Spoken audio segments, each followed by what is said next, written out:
সন্ত্রাসী নুরাকে 24 ঘন্টার মধ্যে গ্রেফতার না করতে পারলে প্রয়োজনে বিরোধী দলকে পরামর্শ দেব, রাস্তায় নেমে আমার এই আমেনা বেগমের হত্যাকারীদের গ্রেফতারে সরকারকে বাধ্য করতে হবে। কিশোরী আমেনা হত্যা মামলার প্রধান আসামি কিশোরী আমেনাকে ধর্ষণের পর হত্যা করেছিল। 1-2 মাইল রাস্তা আমরা দৌড়ে আমরা তাকে গ্রেফতার করতে সক্ষম হয়েছি।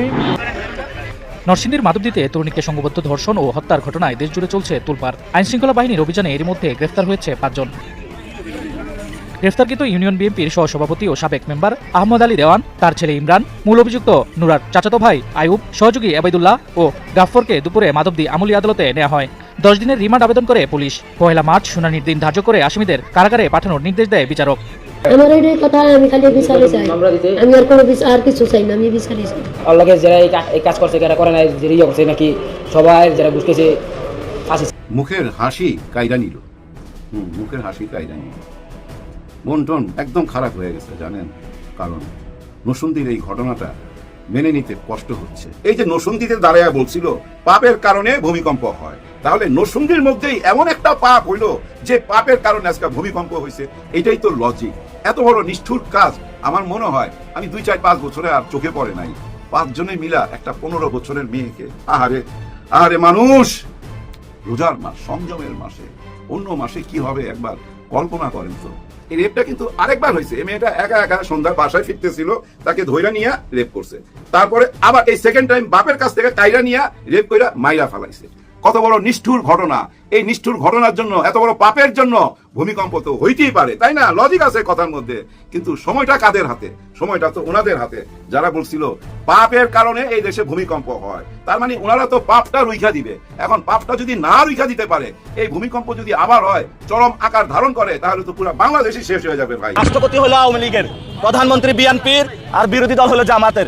সব একসাথে মিলায় একটা প্যাকেজ তৈরি করা হয়েছে, যেই প্যাকেজ মধ্যে গণ অভ্যুত্থানের শহীদরা যে কারণে শহীদ হয়েছিলেন, এই প্যাকেজের মধ্যে কোনো লেশ মাত্র নাই। জনগণ অধীর আগ্রহে আছে যে বাংলাদেশ কবে পরিবর্তন হবে। জামাত ইসলামী কি জিনিস বিএনপি এবার টের পাবে। জামাত এত সহজে ছেড়ে দেওয়ার পাত্র নয়। জামাত ইসলামী লড়াই চালিয়ে যাচ্ছে। হ্যাঁ, এক অসম প্রতিকূলতার মধ্যেও জামাত লড়াই চালিয়ে যাচ্ছে এবং অপ্রত্যাশিত নজিরবিহীন অবিশ্বাস্য ফলাফল আসতে পারে। জামাত ইসলামের নেতাকর্মীদের জন্য একটা খুশির খবর, অনেকটা হই হই কাণ্ড, রই রই ব্যাপার। দর্শক, আজকের ভিডিওটা শুরু করার আগেই একটা কথা বলে রাখি। আজ যা শুনবেন সেটা হয়তো আপনার রাতের ঘুমটাই উড়িয়ে দেবে। এখন এমন কিছু ঘটছে যা চুপচাপ হলেও ঝড়ের ইঙ্গিত দিচ্ছে। যে গল্পটা আজ আমি আপনাদের বলবো সেটা বুঝলে আপনি নিজেই বলবেন, আরে এ তো আসল খেলাটা একেবারে পর্দার আড়ালে চলছে। আজকের এই ভিডিওতে আমরা এমন কিছু অজানা এবং অবিশ্বাস্য তথ্যের বিশ্লেষণ করব যা শুনলে আপনিও নড়ে চড়ে বসতে বাধ্য হবেন। আসসালামু আলাইকুম দর্শক, যেখান থেকে চলমান তথ্য জানতে এই ভিডিওটি ক্লিক করেছেন তাদের অনুরোধ করে বলবো ধৈর্য সহকারে সম্পূর্ণ ভিডিওটি মনোযোগ সহকারে দেখতে থাকুন। কেননা আজকের এই ভিডিওটিতে এমন একটি তথ্য আজকে আপনাদের সঙ্গে শেয়ার করতে যাচ্ছে যা শুনলে আপনারা অবাক হতে বাধ্য হবেন। তারই সাথে দর্শক, ভিডিওর শুরুতে ভিডিওর যে অংশগুলো আপনারা ইতিমধ্যে দেখেছেন, দেখে বুঝতে পারছেন আজকের এই ভিডিওটি আপনাদের জন্য কতটা গুরুত্বপূর্ণ এবং আকর্ষণীয় হতে যাচ্ছে। দর্শক চলুন আমরা লাইক দিয়ে সম্পূর্ণ ভিডিওটি মনোযোগ সহকারে দেখে আসি। দেখার আগে বলবো, যারা এখনও আমাদের এই চ্যানেলটি সাবস্ক্রাইব করেন নাই, প্রতিনিয়ত আপডেট গরম গরম খবর পেতে অবশ্যই আমাদের এই চ্যানেলটি সাবস্ক্রাইব করে রাখবেন। আর যারা ইতিমধ্যেই সাবস্ক্রাইব করে দিয়েছেন তাদেরকে অসংখ্য ধন্যবাদ। দর্শক, না টেনে ধৈর্য সহকারে সম্পূর্ণ ভিডিওটি মনোযোগ সহকারে দেখলে জানতে পারবেন আজকের ভিডিওর মূল বিস্তারিত বিষয়। কিশোরী আমেনা হত্যা মামলার প্রধান আসামি কিশোরী আমেনাকে ধর্ষণের পর হত্যা করেছিল। 1-2 মাইল রাস্তা আমরা দৌড়ে আমরা তাকে গ্রেফতার করতে সক্ষম হয়েছি। উপযুক্ত বিচার হবে এই প্রত্যাশা আমি জানাচ্ছি। গণমাধ্যম কর্মী আপনারা যারা এখানে আছেন, আপনারা যেমনটা দেখেছেন, আমরা কিন্তু গত 2-3 দিন ঘুমাইনি। তো যে সময় আপনারা ফেসবুক পোস্ট করতে ব্যস্ত ছিলেন, সেই সময় আমরা ব্যস্ত ছিলাম তাকে খুঁজে বের করার কাজে। অবশেষে আলহামদুলিল্লাহ আমরা তাকে খুঁজে বের করতে সক্ষম হয়েছি এবং আদালতের মাধ্যমে সে যে অপকর্ম, জঘন্য অপকর্মে লিপ্ত হয়েছে, তার উপযুক্ত বিচার ইনশাআল্লাহ হবে। ধন্যবাদ। আসেন পরে এটা পরে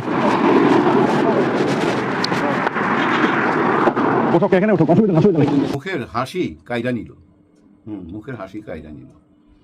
মন টন একদম খারাপ হয়ে গেছে জানেন, কারণ নরসিংদীর এই ঘটনাটা মেনে নিতে কষ্ট হচ্ছে বিভিন্ন কারণে। এখানে দেখেন একটা বিরাট বড় যুক্তি আছে।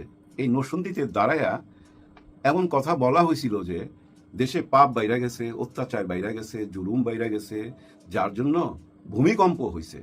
বলছে না ভাই ব্রাদার যে আপনারা জানেন না কেন এখানে ভূমিকম্প হয়েছিল? এভাবে বলছে না, এবং ইঙ্গিত দিছিল যে গত সরকারের আমলে যারা ছিল সবাইকে ইঙ্গিত দিছে যে তারা পাপই ছিল, তাদের পাপের কারণে এই ভূমিকম্প। আজকে দেখেন নরসিংদীর পাপের কারণে বাংলাদেশে আবার ভূমিকম্প। হ্যাঁ, বার্মাতে হয়েছে, ওইখান থেকে এই কম্পনটা বাংলাদেশেও অনেকে ফিল করছে, আমি টের পাই নাই। যাই হোক, ভূমিকম্প হয়ে গেছে। কেন ভূমিকম্পটা হয়েছে এখন আমরা আসেন একটু মিলাইয়া দেখার চেষ্টা করি। এই যে নরসিংদীতে দাঁড়াইয়া বলছিল পাপের কারণে ভূমিকম্প হয়, তাহলে নরসিংদীর মধ্যেই এমন একটা পাপ হইল যে পাপের কারণে আজকে ভূমিকম্প হয়েছে। এইটাই তো লজিক। এত বড় নিষ্ঠুর কাজ আমার মনে হয় আমি 2-4-5 বছরে আর চোখে পড়ে নাই। 5 জনে মিলা একটা 15 বছরের মেয়েকে, আহারে মানুষ, রোজার মাস, সংযমের মাসে, অন্য মাসে কি হবে একবার কল্পনা করেন তো। দেখেন গরিব মানুষের কিভাবে বিচার হয়। গেল কার কাছে? মেম্বারের কাছে। আর কই যাইবো বুঝছেন না, থানায় সরাসরি গেলে তো আবার মেম্বার পরে ধরে কানে ধরে জিগাইবে, বাট আমারে না জিগাইয়া ঘোড়া ডিঙ্গায়া ঘাস খাস, ওই জন্য আরেকটা বিপদ না, যার জন্য মেম্বারের কাছে যাইতে হয়। গ্রামের মানুষ ওই মেম্বারের কাছে, চেয়ারম্যানের কাছে আগে যায়। সরাসরি থানায় গেলে বিপদ, কোনো হেল্প পাবে না তো। কারণ কি, ওই থানা থেকে তো ওই চেয়ারম্যান মেম্বারে ফোন দিবে যে এরকম একটা মামলা আছে, ব্যাপার কি, কাদের লোক, ঘটনা কি, জানতে চাইবে। তো এইভাবেই তো সিস্টেমটা চলতেছে আমাদের দেশে। দেখেন এই লোক থানার কাছে গেল না, পুলিশের পরামর্শ নিল না, আইনের সাহায্য নিল না, নিজেই বিচার করলো। কারণ ওই যে নুরা গ্যাং যারা রেপ করছে, হ্যাঁ ভাই, গ্যাং রেপ হয়েছে তো, এটা যারা রেপ করছে তারা তো তাদেরই দলের লোক, কাছের লোক, ভাগনা, ভাতিজা, আপন লোক। নির্বাচনের সময় বহু পরিশ্রম করছে, এখন ওরা ওই হানিমুন পিরিয়ড মনে কইরা এই কাজ করছে। এখন কি করবে বলেন? ধামা চাপা দেওয়ার জন্য টাকা পয়সার লেনদেন হয়েছে, ধমক দিছে, বাড়িতে পাঠায় দিছে। আবার বিচারের রায়ের মধ্যে দেখেন কত নিষ্ঠুর মানুষ, যার উপরে জুলুম হইলো তাদেরকে বললো তোমরা আর এই এলাকায় থাকতে পারবে না, অন্য এলাকায় চলে যাও। ওনারা এখানে ভাড়া থাকতো, কিন্তু যারা রেপ করলো তারা তাদের ঘরে ঘুমাইতে পারবে আরামে, তারা এলাকায় থাকতে পারবে, এরকম একটা রায় দিল। এবং ওই বাপকে বইলা দিল তোমার মেয়েকে আর বাসায় রাখো না, তার খালার বাসায় পাঠিয়ে দিও, নাহলে এরকম ঘটনা আবার ঘটতে পারে। ভয় দেখাইছে। ওই লোক আবার দেখেন কতটা বেকুব, মানে তার বাপটা, সৎ বাপ, সে সারাদিন গেল, দিনের বেলায় না যায় সন্ধ্যার আগে ওই মেয়েটিকে নিয়ে, মেয়েটির নাম আমেনা, হ্যাঁ আমেনা, তাকে নিয়ে রওনা দিছে। ওই নুরার গ্যাং সন্ধ্যার সময় আবার পথে তাদেরকে বাধা দিল, আটকাইলো, ছুরি ধরলো, তারপরে মেয়েটিকে নিয়ে চইলা গেল। লোকটা আবার দৌড়াইলো তার বউকে, ছেলেকে নিয়ে আবার মেম্বারের কাছে, সারা রাত খোঁজাখুঁজি, সকালবেলায় সর্ষা খেতে মেয়েটির লাশ পাওয়া গেল। আসামি ধরা পড়ছে কয়েকজন, 4-5 জন ধরা পড়ছে। কিন্তু ঘটনাটা ভাইরাল হওয়ার পর সবাই সামনে আসছে। এই রেপটা কিন্তু আরেকবার হয়েছে। এই মেয়েটা একা একা সন্ধ্যা বাসায় ফিরতেছিল, তাকে ধইরা নিয়ে রেপ করছে। তারপরে আবার এই সেকেন্ড টাইম বাপের কাছ থেকে কাইরা নিয়ে রেপ কইরা মাইরা ফেলাইছে। কত বড় নিষ্ঠুর ঘটনা! এই নিষ্ঠুর ঘটনার জন্য, এত বড় পাপের জন্য ভূমিকম্প তো হইতেই পারে, তাই না? লজিক আছে কথার মধ্যে। কিন্তু সময়টা কাদের হাতে? সময়টা তো ওনাদের হাতে, যারা বলছিল পাপের কারণে এই দেশে ভূমিকম্প হয়। তার মানে ওনারা তো পাপটা রুইখা দিবে। এখন পাপটা যদি না রুইখা দিতে পারে, এই ভূমিকম্প যদি আবার হয়, চরম আকার ধারণ করে, তাহলে তো পুরো বাংলাদেশই শেষ হয়ে যাবে ভাই। পুরানা যত বিল্ডিং আছে সব পইরা যায়, লক্ষ লক্ষ মানুষের প্রাণহানি হবে। তার মানে কি জানেন? এই মুহূর্তে পাপ কমাইতে হবে, পাপ বন্ধ করতে হবে। কিন্তু বন্ধ হবে কি? না ভাই, হবে না। সিস্টেমের কারণে হবে না। আপনাদের মনে আছে আসিয়ার কথা? নামটা কি আমি ঠিক বললাম জানি না, মনে নাই, মনে হয় আসিয়া। ওই যে তার শ্বশুর রেপ করছিল, বোনের সাথে দেখা করতে গেছিল, মেয়েটা ব্লেড দিয়া ছিঁড়ে ফেলছিল, মনে নাই? তখন আসিফ নজরুল সাহেব আইসার সামনে বলছিল আপনারা চিন্তা করেন না, 3 মাস সময় নিছিল, 3 মাসের মধ্যে বিচার কইরা দেখায় দিবে। 3 মাস 6 মাস চলে গেছে। আমরা কি জানি ওই শ্বশুরের কি অবস্থা? এখন ফাঁসি হয়ে গেছে, না সেলের মধ্যে আছে, না বাইরে আছে, কোথায় আছে আমরা জানি না। কারণ পত্রপত্রিকা এইসব নিউজ হয় না। কোন নিউজটা হয় জানেন? যখন ঘটনা ঘটে। এখন এই তাজা খবরটা ছড়াই দিতে পারলে মানুষ দেখবে, ভিউ হবে। আর ওইটা যখন আদালতে চলে যাবে, বিচারে চলে যাবে, কোন দিন রায় হবে না হবে ওই খোঁজ খবর নেওয়ার সময় আছে নাকি আমাদের দেশের সাংবাদিকের? নাই। আর ওই ঘটনা কোনো আলোচনায় আসবে না, পত্রিকার সেকেন্ড পাতায়, লাস্ট পাতায় লেখা হবে। কারণ কি জানেন? প্রতিদিনই তো নতুন ঘটনা ঘটতেছে, তাদের দোষ দিয়া লাভ নাই। প্রতিদিনই এমন ঘটনা ঘটতেছে, ওই পুরনো ঘটনার ইতিহাস আর কেউ মনে রাখতে পারতেছি না। আমরা আসিয়ার কথা ভুলে গেছি। এই যে আজকে যেটা নিয়ে আমরা আলোচনা করতেছি, সেটাও কিন্তু ভুলা যাব। হ্যাঁ ভাই, সেটাও ভুলা যাব।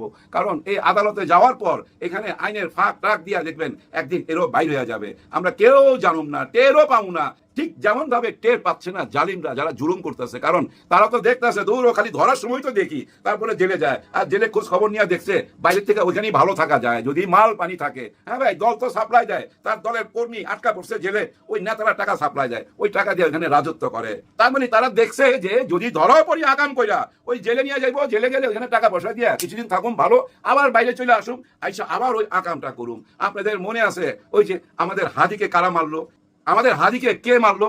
ওই ছেলেটাও কিন্তু ভাই অস্ত্র ব্যবসার সাথে জড়িত ছিল, ওর কিন্তু জেল হয়ে গেছিল বহুদিনের, কিন্তু ওই যে আইনের ফাঁক দিয়ে আবার বাইর করে দিছে। কি করতে পারবেন? আর বাইরে হওয়ার সঙ্গে সঙ্গে দেখেন মাফিয়ারা তারে কিনা নিছে বিরাট অঙ্কের টাকা দিয়া। আমরা হাদিকে হারাইলাম, এরকম অনেক হাদিকে হারাইতে হবে সিস্টেমের কারণে, কারণ আইনের মধ্যে ওই ফাঁক ফোকর গুলো আছে। তো ভাই আইন যতই আপনি টাইট দেন না কেন, ফাঁক খুঁজা বাই করে নেওয়ার লোক তো আছে। কারণ কি জানেন, পক্ষে এবং বিপক্ষে দুই দলেরই তো উকিল থাকে, আর উকিলরা কেমন হয় সেটা তো আপনারা জানেন, ওনাদের বুদ্ধির কিন্তু সীমা নাই ভাই, সীমা নাই। যুক্তি তর্ক এমন একটা জিনিস যেটা দিয়ে আপনি সত্যকে মিথ্যা, মিথ্যাকে সত্য বানিয়ে দিতে পারবেন। আর পৃথিবীর সমস্ত যুক্তি তর্কই কিন্তু আমার নিজের জন্য অথবা আমার মক্কেলের জন্য। ধরেন কাঠগড়ায় দাঁড় করায় দিলেন দুইজনকে, একজন গোসল করে প্রতিদিন পাক পবিত্র থাকে, আরেকজন বহুদিন যাবৎ গোসল করে না, অপরিষ্কার থাকে। এখন দেখেন বিচারকের সামনে যদি একজন উকিল ওই দুজনকে জিজ্ঞেস করে, এই তোমরা দুজনের মধ্যে কে গোসল করতে চাও, তাহলে দেখেন এখানে কিন্তু যে প্রতিদিন গোসল করতে চায় সে বলবে আমি গোসল করতে চাই, এটাই তো স্বাভাবিক, তাই না? যখনই সে বলবে আমি গোসল করতে চাই, কে? যে প্রতিদিন গোসল করে, তখন সে উকিল বলবে আপনি তো প্রতিদিনই গোসল করেন, আপনি একদিন গোসল না করলে কি যায় আসে? আর এই লোকটি অনেক দিন যাবৎ গোসল করে নাই, গোসল করার সুযোগ পায় নাই, তার শরীরে ঘা হয়ে গেছে, সে গরিব মানুষ, তার গোসল করা উচিত এই মুহূর্তে মাননীয় আদালত। দেখেন যুক্তি দিয়া বুঝাই দিল না যে তার গোসল করা উচিত, কিন্তু যে লোকটা প্রতিদিন গোসল করে তাকে মিথ্যা প্রমাণ করে দিল। এখন দেখেন আবার যদি ওই উকিল ওই দুজনকে জিজ্ঞেস করে, এবার বলেন আপনারা কে গোসল করতে চান? এখন স্বাভাবিকভাবে যে কখনো গোসল করে না সেই তো বলবে আমি গোসল করতে চাই। তখন উকিল বলবে মাননীয় আদালত ও মিথ্যা বলতেছে, ভুল বলতেছে, কারণ ওর তো গোসল করারই অভ্যাস নাই, ও এভাবেই থাকার অভ্যাস, নোংরা, ও কেন গোসল করতে চাইবে? গোসল করার দরকার এই লোকটা পাক পবিত্র থাকে, নামাজ কলমা পড়ে, এর গোসল করার দরকার। বইটা দেখেন ওই লোকটার আবার ভুল প্রমাণ করে দিল। এবার দেখেন ওই উকিল যদি আবার জিজ্ঞাসা করে, এবার বলেন আপনারা কে কে গোসল করতে চান? এখন যদি দুইজনই একসাথে বলে আমরা দুইজনই গোসল করতে চাই, তখন এই উকিল কি বলবে জানেন? মাননীয় আদালত দেখেন এর তো গোসল করার অভ্যাস নাই, এ অযথা গোসল করতে চাইতেছে, আদালতের সময় নষ্ট করতেছে। আর এই যে গোসল করতে চাইতেছে, যে প্রতিদিন গোসল করে, ও একদিন গোসল না করলে কি যায় আসে? আদালতের মূল্যবান সময় নষ্ট করার জন্য এই যুক্তি দাঁড় করাইছে, এই কথা বলতেছে, এটা তো মাননীয় আদালত মেনে নেওয়া যায় না। দেখছেন আবার দুজনকেই ভুল প্রমাণ করে দিল। এইভাবেই এই আদালতে এই মামলাগুলা চলতে থাকে। দেখবেন এই নরসিংদীর এই মামলাটাও না ঠিক এইভাবেই চলতে থাকবে, কেউ এসে ভুল প্রমাণ করবে, কেউ এসে সত্য প্রমাণ করবে, এর মধ্যে বহুদিন চলে যাবে, আমরা ভুলা যাবো। এভাবেই এই দেশটা চলতেছে, কিন্তু হ্যাঁ ভাই এভাবেই চলতেছে। দেখেন না 16 বছরের সমস্ত কাহিনী ভুলা গিয়া এখন 18 মাসের কাহিনী সামনে নিয়ে আসলাম, বছর ভুলা গেলাম, মাস সামনে নিয়ে আসলাম। আমরা ভুলা গেলাম 69% মানুষ, দেশের 69% মানুষ সংস্কারের পক্ষে ছিল। হ্যাঁ ভাই এই যে আদালতের যে সিস্টেম কইলাম, এরকম সিস্টেম সব জায়গায় আছে। এই সমস্ত সিস্টেম ভাঙ্গা চিরা নতুন একটা সিস্টেমের জন্যই তো সংস্কার করা হয়েছিল। আমাদেরকে স্বপ্ন দেখানো হয়েছিল যে আমরা নতুন কিছু পাইতে যাচ্ছি, আমরাও হুমড়ি খায় বললাম, আমরা তো ভোট দিলাম ভাই, 69% মানুষ ভোট দিল হ্যাঁ পক্ষে, দুর্নীতি মুক্ত একটা বাংলাদেশের পক্ষে, সংস্কারের পক্ষে। কিন্তু ক্ষমতা চলে গেল, কিন্তু 39% ভোট যারা পাইছে তাদের হাতে, ধরে নেন ওনারা 40% পাইছে, ওনাদের হাতে চলে গেল দেশের দায়িত্ব। আর 69% মানুষ যে সংস্কার চাইলো, দুর্নীতিমুক্ত একটা বাংলাদেশ চাইলো, পুরনো সিস্টেম ভাঙ্গা নতুন সিস্টেমে নতুন একটা বাংলাদেশ চাইলো, সেটার তো কিছু হইল না। একই জায়গায় তো আমরা রয়ে গেলাম, 69% মানুষকে অসম্মান কইরা, বেজ্জতি কইরা, তাদের ভোটের মর্যাদা না দিয়া ভাই, হ্যাঁ ভাই কোনো মর্যাদা দেওয়া হইল না। এভাবে অসম্মান কইরা যদি মনে করেন যে আপনারা খুব একটা ভালো কাজ করছেন, আমার মনে হয় না এটা ভালো কাজ না। আপনারা নিজেরাই বুঝতে পারবেন, আপনারা যে ছুপ্পুর সাহেবকে হিরো বানায় দিলেন এবং এই মিডিয়াকে কাজে লাগাইয়া ডক্টর ইনুস স্যারকে ভিলেন বানায় দিলেন, চিন্তা করছেন? হিরো হয়ে গেল ভিলেন, আর ভিলেন হয়ে গেল হিরো। এটাই হলো পরিবর্তন, এটাই হলো নতুন প্ল্যান, এটাই হলো নতুন বাংলাদেশ, তাই না? কিন্তু চালায়া যান, পাপ বাড়েন না, পাপ আর জুলুম বাইরে গেলে ভূমিকম্প হবে। ভূমিকম্প, ভূমিকম্প কোথায় হয়েছিল? নরসিংদীতে। ওই নরসিংদীর পাপের কারণে দেখবেন আবার ভূমিকম্প হইতে পারে। যাই হোক, ভিডিওটা শেষ করার আগে একটা কথা বলে যাই। দেখেন একজন নেতাকে দেখলাম, ছাত্র নেতা, ওনার নাম বলতো রাকিব। হ্যাঁ ভাই রাকিব সাহেব, দেখেন আপনি তো ভাই বয়স হয়েছে, ভাই আপনার বয়স হয়েছে, তারপরও আপনি ছাত্র। যাই হোক, এভাবে গাড়ির পিছনে দৌড়ায়েন না। একটা অ্যাক্সিডেন্ট হইতে পারে, দেখতে ভালো লাগে না। কারণ একজন ছাত্র নেতা এইভাবে গাড়ির পিছনে পিছনে দৌড়াবে। এর আগেও আপনাকে আমি দেখছি খালি দৌড়ান গাড়ির পিছনে পিছনে। আপনারা চিনে তো উনি, আমি তো দেখছি আপনাকে সামনে বসার জন্য বলছে, চিনে তো, তাই না? এইভাবে যদি আপনি দৌড়ান, আপনার দলের সবাই যদি দৌড়ায়, আর এই দৌড়ের ভিতরে যদি কোনো ক্রিমিনাল ঢুইকা যায়, নিরাপত্তার ব্যাপার আছে তো এখানে, এটা বুঝতে হবে আপনাকে। যাই হোক, বেশি জ্ঞান দেওয়া লাভ নাই, সবাই সাবধান থাকবেন। পাপ থেকে বাইরে আসতে হবে, জুলুম থেকে বাইরে আসতে হবে, অত্যাচার থেকে বাইরে আসতে হবে, পুরনো সিস্টেম থেকে বাইরে আসতে হবে। যদি না বাইরে আসেন তাহলে ভূমিকম্প হবে। হ্যাঁ, তাহলে ভূমিকম্প। জামাত ইসলামী কি জিনিস বিএনপি এবার টের পাবে। জামাত এত সহজে ছেড়ে দেওয়ার পাত্র নয়। জামাত ইসলামী লড়াই চালিয়ে যাচ্ছে। হ্যাঁ, এক অসম প্রতিকূলতার মধ্যেও জামাত লড়াই চালিয়ে যাচ্ছে এবং অপ্রত্যাশিত নজিরবিহীন অবিশ্বাস্য ফলাফল আসতে পারে। ভোটের ফলাফল পাল্টে জামাতের আসন সংখ্যা বাড়লেও বাড়তে পারে। দর্শক, আপনারা জানেন নির্বাচনে কারচুপি হয়েছে, রেজাল্ট ইঞ্জিনিয়ারিং হয়েছে। এই রেজাল্ট ইঞ্জিনিয়ারিং করেছে কারা?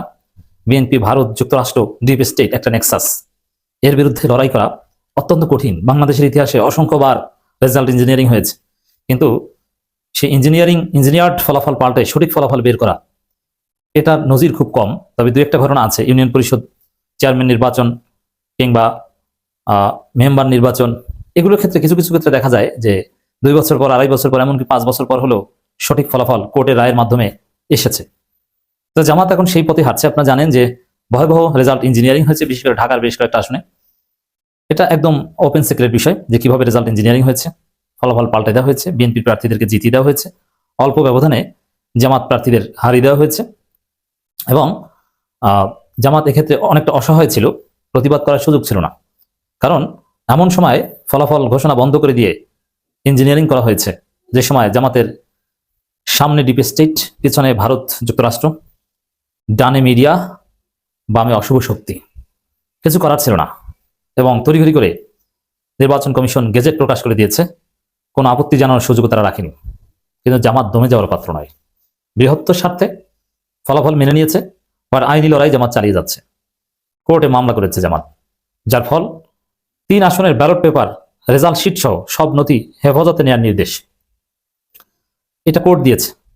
এর মানে কি দেখেন, আমি খবরটা আগে জানাই, তারপরে তাৎপর্য, এর রাজনৈতিক দিক এবং আলটিমেটলি কি রায় হতে পারে সেটা নিয়ে আলোচনা করব।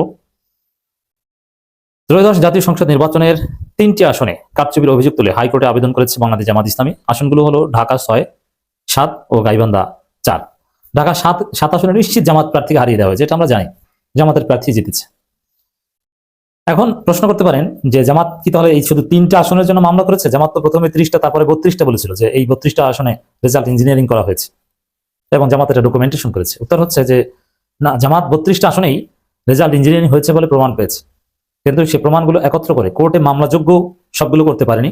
মামলাযোগ্য এভিডেন্স কালেকশন এখনো চলছে, যাচাই বাছাই করে যে বিষয়ে আইনি প্রতিকার নাই বা যতটুকু কারচুপি হলে বা কারচুপির অভিযোগ তুলে তার সপক্ষে যতটুকু প্রমাণ দরকার হয় এফআইআর করতে বা কোর্টের ডিগ্রি পেতে, এগুলো নিয়ে জামাত কাজ করছে। কিন্তু এই 3টার ক্ষেত্রে সুনির্দিষ্ট তথ্য প্রমাণ পেয়েছে, যার ফলে এটা এই 3টার ক্ষেত্রে তড়িঘড়ি করে মামলা করতে পেরেছে এবং মামলার একটা প্রাথমিক রেজাল্টও জামাত পেয়েছে। গত 26 ফেব্রুয়ারি আবেদনের পর এই 3 আসনের সব ব্যালট পেপার, রেজাল্ট শিট সহ সব নথি হাইকোর্টের হেফাজতে নেওয়ার নির্দেশ দিয়েছে নির্বাচনী ট্রাইব্যুনাল। এখন কোর্টের ওইখানে কিন্তু আর জালিয়াতি করার সুযোগ নেই। দেখেন, বাংলাদেশের বিচার ব্যবস্থা নিয়ে অনেক কথা আছে, হাইকোর্টের বিচার ব্যবস্থা নিয়েও কথা আছে, সেই ট্রাইব্যুনাল নিয়েও কথা আছে, কিন্তু তারপরও হাইকোর্টে একটা স্বচ্ছতা আছে। কিছু রাজনৈতিক মামলা বিচারক তাজির বা তার প্রয়োজন মতো এদিক ওদিক রায় দিতে পারেন অথবা উপরের নির্দেশে, কিন্তু সেখানে একটা ট্রান্সপারেন্সি আছে। দুই পক্ষের উকিলরা জোরালো যুক্তিতর্ক উপস্থাপন করেন এবং উকিলদের একেবারে অন্ধকারের মধ্যে রেখে যা ইচ্ছা তা করতে পারে না। এটা হাইকোর্ট, সুপ্রিম কোর্টে অ্যাটলিস্ট সম্ভব নয়। তো দর্শক, সেই ক্ষেত্রে হাইকোর্ট যেহেতু এগুলো জব্দের নির্দেশ দিয়েছে, হাইকোর্টের হেফাজতে নেওয়ার নির্দেশ দিয়েছে, এর মানে তারা ওইখানে হাইকোর্টের তত্ত্বাবধানে ওইটা নতুনভাবে আবার গণনা হবে এবং কোথায় কি ত্রুটি বিচ্যুতি হয়েছে সেটা পর্যালোচনা হবে। এবং যদি মনে করা হয় যে না, এমন কারচুপি হয়েছে যার ফলে রেজাল্টের উপর, ফলাফলের উপর প্রভাব পড়েছে, বিজয়ীকে পরাজিত করে দেওয়া হয়েছে, তাহলে এটা বিষয়ে চূড়ান্ত সিদ্ধান্ত নেবে। আর যদি সামান্য কারচুপির প্রমাণ পাওয়া যায় যে না, যতটুকু কারচুপি হয়েছে বা ইঞ্জিনিয়ারিং হয়েছে তাতে ফলাফল পরিবর্তন হতো না, হয়তো ভোটের পরিমাণ কম বেশি হতো কিছুটা, তাহলে হয়তো ছোট সিদ্ধান্ত আসবে। তো এই ক্ষেত্রে হাইকোর্টের সিদ্ধান্তের উপর ভরসা রাখা যায়, আশা রাখা যায়। কারণ হাইকোর্টে নির্বাচন কমিশনের মতো রাতারাতি জালিয়াতি করে একটা রায় দিয়ে দিবে গণনা করে, এটা হওয়া সম্ভব নয়। ওখানে শিশির মনিরা আছে, তাদেরকে বোকা বানানো, তাদেরকে ধোয়ার মধ্যে রাখা কিছুতেই সম্ভব নয়। অতএব এটা একটা সুখবর বটে। আর হাইকোর্টের এই হেফাজতে নেওয়ার নির্দেশ ব্যালট পেপার থেকে শুরু করে প্রয়োজনীয় কাগজপত্র, রেজাল্ট শিট এর মাধ্যমে প্রমাণিত হয় যে কারচুপি হয়েছে। হাইকোর্ট প্রাথমিক প্রমাণ পেয়েছে। প্রাথমিক প্রমাণ পাওয়া ছাড়া, আই রিপিট, আমি একজন আইনের ছাত্র হিসেবে বলছি, প্রাথমিক প্রমাণ পাওয়া ছাড়া, রেজাল্ট ইঞ্জিনিয়ারিং এর প্রাথমিক প্রমাণ পাওয়া ছাড়া সমস্ত কাগজপত্র, ব্যালট পেপার, সিল এগুলো হাইকোর্টের হেফাজতে নেওয়ার নির্দেশ দিতে পারে না। প্রাথমিক প্রমাণ পাওয়া গেছে ইঞ্জিনিয়ারিং এর, আই রিপিট, রেজাল্ট ইঞ্জিনিয়ারিং এর প্রাথমিক প্রমাণ হাইকোর্ট পেয়েছে বলেই এই নির্দেশ দিয়েছে। এরপরে পরবর্তী কাজের দিকে প্রসিড করবে কোর্ট। যেহেতু প্রাথমিক প্রমাণ পাওয়া গেছে, এতে আমরা ধারণা করতে পারি যে রেজাল্ট পরিবর্তন হতে পারে, ফলাফল পাল্টে জামাতের প্রার্থীরা বিজয় লাভ করতে পারে, সম্ভাবনা রয়েছে। ঢাকা 7-এ, ঢাকা 6 এবং গাইবান্ধা 4-এ যথেষ্ট সম্ভাবনা রয়েছে। আর প্রাথমিক প্রমাণ যেহেতু পাওয়া গেছে, বাকি প্রমাণ পাওয়া যায় বলে আমরা আশা করি। এর আগে 19 ফেব্রুয়ারি গণপ্রতিনিধি অধ্যাদেশের 49 ধারা অনুযায়ী নির্বাচনী অনিয়মের বিরুদ্ধে নির্বাচনী আবেদনপত্র শুনানির জন্য হাইকোর্ট নির্বাচনী ট্রাইব্যুনাল গঠন করা হয়। এরপর একই দিনে সংক্রান্ত বিজ্ঞপ্তি জারি করা হয়। বিচারপতি মোহাম্মদ জাকির হোসেনের নেতৃত্বে একক বেঞ্চ এসব আবেদনের উপর শুনানি গ্রহণ করবে। দেখেন, এখানে বিচারক বিএনপি পন্থী আর যে পন্থী হোক, হাইকোর্টে উল্টাপাল্টা করার সুযোগ খুব কম। বিশেষ করে এই ধরনের কেসে একদম ট্রান্সপারেন্সি থাকতে হয়। গণনাটা ওপেন ক্যামেরার সামনে, সবার সামনে হতে হবে। এখানে আর 2 নম্বরই করার কোনো সুযোগ থাকবে না। গত 12 ফেব্রুয়ারি সকাল যে নির্বাচন হয়েছে, সেখানে এগুলোতে জামাত, এছাড়া জামাতের শেরপুরের যে আসনটা স্থগিত হয়েছিল, নতুনভাবে শিডিউল ডিক্লেয়ার করা হয়েছে, সেখানেও জামাত প্রার্থী জিততে পারেন। কিন্তু বগুড়ার যে আসনে তারেক রহমান ছেড়ে দিয়েছেন, সেখানে বিএনপি জয়ের সম্ভাবনা বেশি। শেরপুরেরটা জামাত জিততে পারে। এমনিতেই নির্বাচনের পর জামাতের জনপ্রিয়তা আরো বেড়েছে। সুষ্ঠু এবং নির্বাচনে অনিয়ম বা কারচুপির বিরুদ্ধেও জামাত আগের চাইতে সোচ্চার হয়েছে। তো দর্শক, এই যে হাইকোর্ট প্রাথমিক কারচুপির প্রমাণ পেয়েছে, এটার একটা রাজনৈতিক তাৎপর্য রয়েছে। জামাত যে ন্যারেটিভ এস্টাবলিশ করতে চায় যে রেজাল্ট ইঞ্জিনিয়ারিং করে ফলাফল পাল্টে দেওয়া হয়েছে, তো এই ন্যারেটিভের সপক্ষে জামাত একটা বড় দলিল পেল। এখন রেজাল্ট পরিবর্তন না হলেও জামাতের পলিটিক্যাল ন্যারেটিভে এই হাইকোর্টের এই নির্দেশ গুরুত্বপূর্ণ ভ্যালু অ্যাড করবে। তারেক রহমান আপনার পার্টি কিছু অতি উৎসাহী লোক কিভাবে আওয়ামী লীগের অফিস খুলে দেয়, অনুষ্ঠান করে, সেখানে কিভাবে বলে যে আওয়ামী লীগ রাজনীতি করবে, সেখানে জামাত রাজনীতি করতে পারবে না। আওয়ামী লীগের পুনরুত্থান ঠেকানো, কারণ এবার কিন্তু ধরেন নির্বাচনে জাতীয় পার্টি নির্বাচনে অংশ নিয়েছে এবং তারা রংপুরেই বিধ্বস্ত হয়ে গেছে, একেবারে রংপুরেই। এটা কিন্তু জনগণের একটা মানে কি বল সিগন্যাল যে জাতীয় পার্টিকে তোমরা কিছু বলো নাই, মানে একটু একটু আলোচনায় থাকলেও কার্যকরভাবে তাদেরকে কোনো বাধা দেয়া, নির্বাচনে নমিনেশন সাবমিট করতে বাধা দেয়া বা কোনো রকমের ঘটনা ঘটে নাই। কিন্তু জনগণ জাতীয় পার্টিকে যেভাবে বয়কট করছে, সেটা কিন্তু একটা সিগন্যাল যে আওয়ামী লীগের এই দোষরদেরকে এইভাবে মানুষ এখনো বর্জন করছে। সো আওয়ামী লীগের পুনরুত্থান ঠেকানো, আওয়ামী লীগকে এস্টাবলিশ করার জায়গাটায় বিএনপির এখন নেতৃত্ব তারেক রহমান সাহেব কিভাবে ভূমিকা নেবেন, সেটা একটা বড় ইস্যু। পাশাপাশি জুলাই সনদ বাস্তবায়ন, এটা নিয়ে ধরেন এখনই নানা রকমের তরঙ্গ বরং কথাবার্তা বলতেছে অনেকে। প্লাস ভারতকে বিএনপি কিভাবে ট্রিট করবে এই মুহূর্তে। ধরেন প্রেস কনফারেন্সে দেখলাম যে তারেক রহমান সাহেব স্ট্রেট বলেছেন যে বাংলাদেশের স্বার্থ এবং বাংলাদেশের জনগণের স্বার্থের উপর ভারতের সাথে সম্পর্ক নির্ধারিত হবে এবং অ্যাজ ওয়েল অ্যাজ সকল মানে চীন বলেন, পাকিস্তান বলেন, সবার সঙ্গে মিলে এই সম্পর্কটা হবে। তো এটা কিন্তু একটা অনেক বড় চ্যালেঞ্জ। একদিকে ভারত, একদিকে চীন, একদিকে পাকিস্তান, আবার পেছনে ধরেন আমেরিকা, আবার ওইদিকে ধরেন রাশিয়া। তো সব মিলিয়ে আপনি কিভাবে দেখেন? একটু লম্বা হয়ে গেল বিষয়টা, যে ধরেন আওয়ামী লীগের পুনরুত্থান, ভারত প্রসঙ্গ এবং জুলাই সনদ বাস্তবায়ন। আপনি একটু সংক্ষেপে যদি বলেন, আমরা আর 2টা পয়েন্ট নিয়ে কথা বলবো। জি, আওয়ামী লীগের দেখেন এই আগামী সরকারের কাছে একটা বড় চ্যালেঞ্জ হচ্ছে দেশে একটা জাতীয় ঐক্যমত্য তৈরি করা। যে ডিভিশনের মধ্যে বা বিভাজনের মধ্যে দেশকে গত 19টা বছর রেখে দেওয়া হয়েছিল, সেই জায়গা থেকে সরায় এসে দেশে একটা সবাই মিলে, জনগণ, পলিটিক্যাল পার্টি, বিভিন্ন স্টেক হোল্ডার্স সবাই মিলে দেশ গড়ার কাজে আগানো, এবং সেই জায়গায় কিন্তু ওনারা আগাচ্ছেন। এবং আমরা মাঝে মাঝে কিছু প্রশ্ন করছি, আমি দেখছি কিছু লোক ইমোশনাল হয়ে আমিরে জামায়াত জনাব শফিকুর রহমান সাহেবকে প্রশ্ন করছেন যে আপনি কেন পারলেন না। আপনি নো, জামাত ইসলামীকে যেমন বুঝতে হবে, বিএনপিকে বুঝতে হবে যে আমরা ইলেকশনের মেইন পারপাস ছিল যাতে হাসিনা ফেরত না আসে, তাদেরকে ইলেকটোরাল। অনেক কথা বলবে না বিএনপি তো আওয়ামী লীগের ভোট 15% পেয়েই তো সে আজকে জিতে আসছে। ক্যালকুলেশনটা ওইভাবে আসে নাই। আওয়ামী লীগ যদি ভোট দিয়ে থাকে তাদের ইচ্ছা, তাদের মতন করে দিছে, কেউ ঘরে বন্দুক রেখে তাদেরকে ভোট দেয় নাই। বাট বস্তুত এখন বুঝবার দায়িত্ব, জাতীয় ঐক্যমত যখন আমি তৈরি করবো, সেই সাথে একটা প্রেশার আসতেছে যে আওয়ামী লীগকে ইনক্লুশন করা, তাদেরকে রাজনীতিতে ফেরত নিয়ে আসা।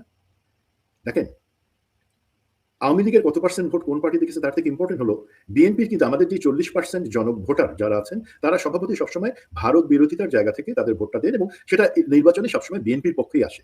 এটাই বিএনপি যখন জিতে তার 30 বা 32% ভোটের সাথে সেই ভোটটা যখন অ্যাড হয়ে যায় তখন সে জিতে। এটাই হয়ে আসছে। বাট এবারে শিফটটা আমার থেকে ভালো বিএনপি যারা নির্বাচন পরিচালনা কমিটির সাথে ছিলেন তারা কিন্তু বলতে পারেন এবং জানেন সত্যটা।